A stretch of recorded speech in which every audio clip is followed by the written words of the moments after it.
sa darating na December 31.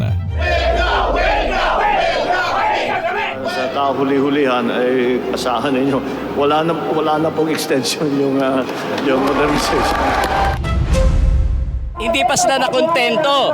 Tinanggalan na nga nila kami ng prangkisa, kukunin pa nila yung jeep.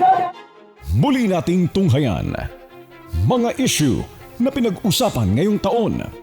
Ito na po ata ang pinaka-corrupt na budget sa history ng Pilipinas. Ayuda is not charity, it is justice. Sa mga kontra sa ayuda, handang ipakita ng administrasyong ito kung saan napunta ang bawat sentimong inilaan para rito.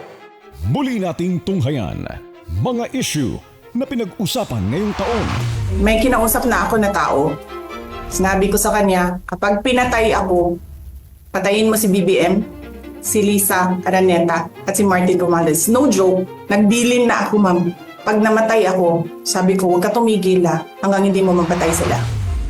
Ganun na lang kadali ang pagplano sa pagpatay ng isang presidente.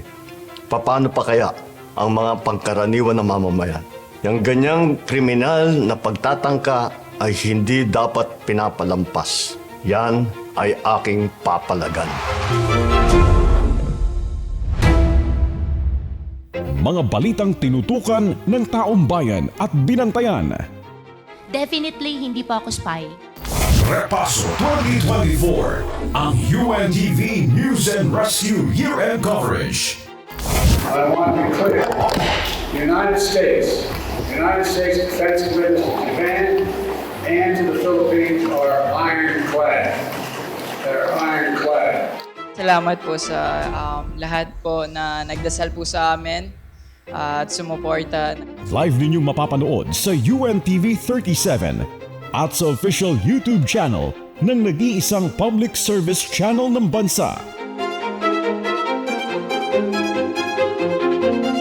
Repaso 2024, Martes, December 31, alas 8 ng gabi.